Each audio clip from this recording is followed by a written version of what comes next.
સલાલપુર તાલુકાના આરક રણોદરા જૂથ ગ્રામ પંચાયતના વિકાસ કાર્યોમાં ભ્રષ્ટાચાર અને સરકારી ગ્રાન્ટના કામોમાં ગેરરીતિઓ થઈ હોવાના આક્ષેપ સાથે ગામના રહેવાસી અતિકુમાર દિનેશસિંહ ઠાકોરે જિલ્લા કલેક્ટરને લેખિત આવેદનપત્ર પાઠવી યોગ્ય તપાસ અને કડક કાર્યવાહી કરવાની માંગ કરી છે। આરક રણોદરા જૂથ ગ્રામ પંચાયતના સરપંચ તથા તલાટી મંત્રી દ્વારા છેલ્લા કેટલાક સમયથી ગામના વિકાસ કાર્યોમાં સરકારી ગ્રાન્ટનો દુરુપયોગ અને વિવિધ કામોમાં ગેરરીતિઓ આચરવામાં આવી હોવાની ગ્રામજનોમાં શંકા છે। આ મામલે સમગ્ર કામગીરીની નિષ્પક્ષ અને ઊંડાણપૂર્વક તપાસ કરવામાં આવે તેવી માંગ ગામના રહેવાસી દિનેશભાઈ ઠાકોર દ્વારા કરવામાં આવી છે। અરજદારે જણાવ્યું છે કે જો સમગ્ર મામલાની પારદર્શક તપાસ કરવામાં આવે તો હકીકતો બહાર આવશે અને જવાબદાર વ્યક્તિઓ સામે યોગ્ય કાયદેસરની કાર્યવાહી થઈ શકશે। સાથે જ ગ્રામજનોને ન્યાય મળે અને સરકારી નાણાંનો યોગ્ય ઉપયોગ થાય તે માટે જિલ્લા કલેક્ટર દ્વારા જરૂરી પગલાં ભરવામાં આવે તેવી પણ માંગ કરવામાં આવી છે। આવેદનને પગલે હવે જિલ્લા વહીવટીતંત્ર આક્ષેપોની તપાસ માટે શું કાર્યવાહી કરે છે તેના પર ગ્રામજનોની નજર મંડાયેલી છે। મારું નામ આશીષ કુમાર ઠાકોરભાઈ પટેલ છે। મેં આરક રણોદરા ગામના વતની છે। હવે ઘણા સમયથી અમારા ગામમાં પંચાયતોના જે થકી કામો થાય છે એમાં ઘણીવાર ન્યૂઝપેપરમાં પણ સમાચાર આવ્યા હતા કે ખોટા બિલો મૂકીને બારોબાર બિલ મંજૂર થઈ જાય છે, જે કામ પણ નથી થયું તેવાના બિલો મંજૂર થઈ જાય છે। પછી ગ્રામજનોએ બધી અંદર ખાને તપાસ કરી કે આવા કેટલા બિલો આવા હોઈ શકે।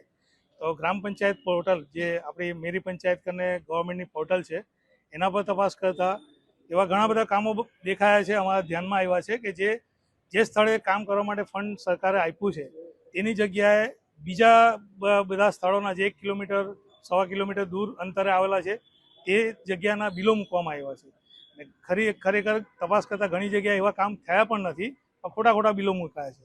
બીજું કે હળપતિ સમાજના માટે આવાસ યોજના આવી હતી, તો તેમાં 2020-21માં સરપંચના જ કુટુંબીજનો જે SC કાસ્ટમાંથી આવે છે તેમના ભાઈઓના નામે એ 2 આવાસ મંજૂર કર્યા। હવે એ કોઈની હળપતિ સરનેમ બદલીને ST કાસ્ટમાં બતાવીને એવા ખોટા દસ્તાવેજ રજૂ કરીને એના ફંડનો ગેરઉપયોગ કરવામાં આવ્યો, જેને ખરેખર જરૂરિયાત હતી। ગરીબ અમારા ગામમાં ઘણા બધા હજુ આવાસ વંચિત હળપતિ ભાઈઓ છે કે જે ઘણીવાર એ લોકો ફોર્મ ભર્યા છે પણ એમના મંજૂર નથી થતા। સરપંચ એમના પોતાના હિતેચ્છુ એના કુટુંબીજનોને આવા આવાસના યોજનાના લાભ આપીને જે ગેરકાનૂની કામ કરે છે એના માટે આજે અમે કલેક્ટર સાહેબશ્રીને આવેદનપત્ર આપવા માટે આવ્યા છે ગામજનો। અમારી રજૂઆત એ છે કે સાહેબ આમાં ઊંડી તપાસ થાય કે જેથી કરીને ગામનો વિકાસ જે અમને લાગે છે કે બીજા ગામો કરતાં અમારા ગામનો વિકાસ અટકી પડ્યો છે।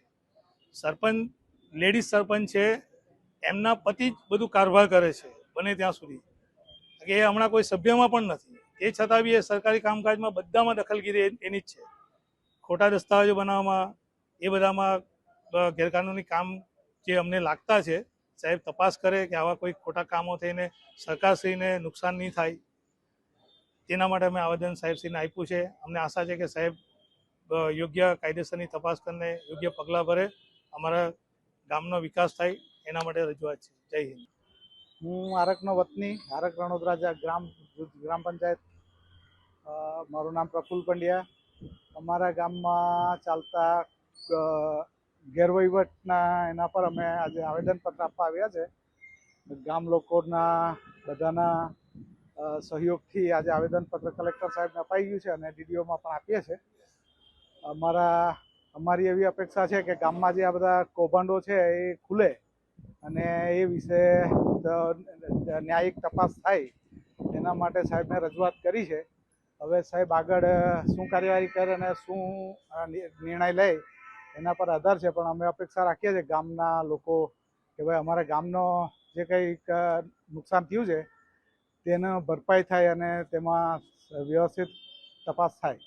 શું સમસ્યા લઈને આવ્યા છે? શું અમારે ત્યાં ગામના કામોમાં ગેરરીતિ થઈ છે, ભૂતકાળમાં પણ થઈ છે, હમણાં બી થઈ છે અને એમાં પૈસાની ઉચાપાત પણ ઘણી થઈ છે। ખોટા કામો બતાવીને ખોટા ફોટા મૂકીને કામ કર્યા છે। જરૂરિયાતમંદોની જરૂરિયાત પૂરી કરવાની જગ્યા પર પોતાના અંગત માણસોના લાભ માટે જ્ઞાતિ બદલવી કે ખોટા દસ્તાવેજો બનાવીને સહાય આપવી, સરકારના નાણાંનો દુરુપયોગ થવો, આ બધા છે અમારા પ્રોબ્લેમો. હવે આ સોલ્વ થાય તો સારી વાત છે. Bureau report NDC news, Navsari.